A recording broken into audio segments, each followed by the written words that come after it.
অবহেলিত মানুষ, অবহেলিত জনপদ যদি জনগোষ্ঠী দেখতে হয় তাহলে আসলে মান্তার সম্প্রদায়ের কথা বলতে হয়। আমি 1 মাস আগে যখন শীতের তীব্রতা বেশি ছিল তখন আমি গিয়েছিলাম ওনাদের ওখানে। আমি দেখেছি যে কি অবর্ণনীয় দুর্ভোগের মধ্যে তাদের বাস করতে হয়। আমরা যারা এই শহরে বসবাস করি, আমাদের জীবন আর তাদের জীবন মানের যে ফারাকটি, এটি আসলে খুবই কষ্টদায়ক এবং বেদনাদায়ক। আমরা একটা নিউজ করেছিলাম যে মান্তাদের জীবন স্রোতের তালে দোলে।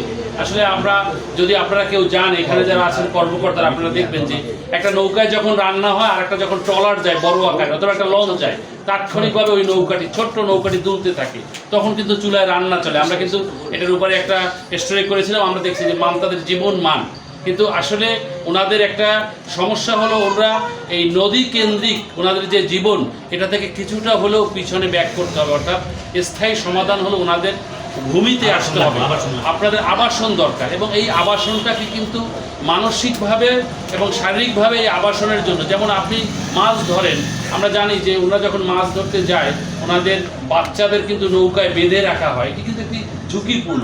আবার ওনাদের যখন শিক্ষার জন্য আমি দেখেছি যে বিভিন্ন এনজিওগুলো কাজ করে, কিন্তু এটি আসলে অত্যন্ত অপ্রতুল। আমার মনে হয় যে এটির জন্য যে বরাদ্দ, সেই বরাদ্দ অপ্রতুল না অন্য কোনো কারণ। 50 বা 100 শিশুর জন্য যে একটা স্কুলের ব্যবস্থা আছে, যদি আমার পেটে ক্ষুধা থাকে তাহলে কিন্তু আমি শিক্ষার চেয়ে ওই পেটে ক্ষুধার জন্য, আমার ক্ষুধা নিবারণের জন্য আমি চেষ্টা করবো। এজন্য এই ওনাদের জীবনমান উন্নয়নের জন্য আমার মনে হয় যে ওনাদের আবাসন দরকার জরুরি, এবং সেই সাথে শিক্ষা দরকার। এবং আজকে যারা মান্তা আছেন, আপনি হয়তো শিক্ষিত নাও হতে পারেন, কিন্তু আপনার পরবর্তী প্রজন্ম যদি শিক্ষিত না হয় তাহলে কিন্তু আপনারা পিছিয়ে পড়বেন। এবং এই পিছিয়ে পড়া আমাদের এই যে উন্নয়নশীল দেশ বাংলাদেশ, যেটা আমরা আরও উপরে যাব আমরা চিন্তা করি, আপনারা কিন্তু তাল মিলাতে পারবেন না। আরেকটি বিষয় হলো একজনের টাকা একজনের টাকা আরেকজন উঠে গিয়া তুমি যে দিব উঠে গিয়া যার চুরি থাকবো তারই পরিশোধ করবো। এগুলি অনেকে করে যাতে কেউ চালাকি করে এই কাজটা না করতে পারে। আমাদের মিরাজ ভাই অত্যন্ত গুরুত্বপূর্ণ বলেছেন কথাগুলো, সেই কথাগুলোই আমি আর রিপিট করছি না।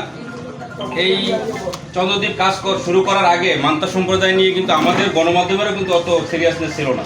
যখন এই কাজটি সামনে আসলো আমরা কিন্তু প্রতিটি নিউজ গুরুত্ব সহকারে দেওয়ার চেষ্টা করেছি। এখন আমরা শুধু নিউজ করেই না, মিরাজ ভাই যেটি বললেন যে আমরা এখন প্রশাসনের যারা আছেন তারা যেন তাদের এই অধিকারগুলো পরিপূর্ণভাবে, তাদের মৌলিক অধিকারগুলো ফিরিয়ে দেওয়ার ক্ষেত্রে আমরা ভূমিকা রাখবো এবং সবাই সম্মিলিতভাবে তাদের ন্যায্য অধিকার আদায় করে ছাড়বো ইনশাআল্লাহ। বলেছে আপনাদের অধিকার নিয়ে, তো আশা করি যে আপনাদের অধিকার অবশ্যই পূরণ হবে এবং আপনারা এগিয়ে যাবেন, এবং স্যার যেভাবে বলেছে আপনারা ওই ক্লুতে আগাবেন, নিশ্চয়ই আপনাদের আশা পূরণ। কারো কারো বাকি আছে, সেটাও প্রসেসিংয়ে আছে, হয়ে যাবে। এবং এরা প্রথমবারের মতো এবার যে সময় মাছ ধরা নিষেধ ছিল সেই সময়ও তারা চাল পেয়েছে।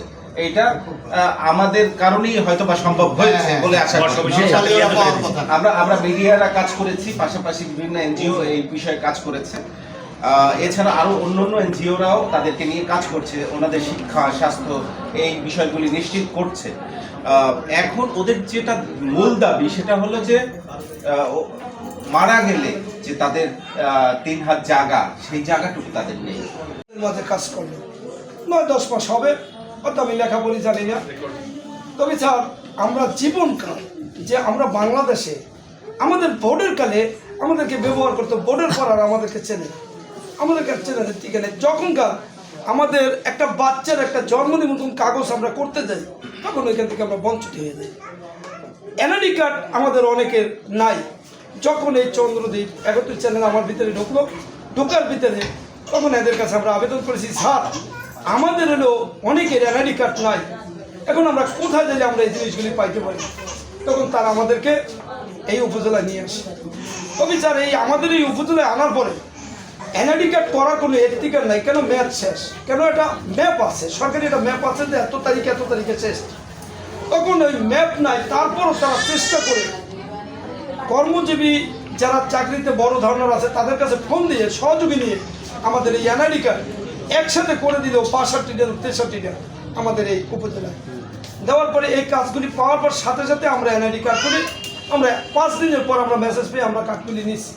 এখন ম্যাক্সিমাম লোকের আমাদের এনআইডি কার্ড পাইছি এদের সহযোগীর কারণে। সমাজসেবা সাজ্জাদ স্যারে আছে, ডিডি স্যারে আছে,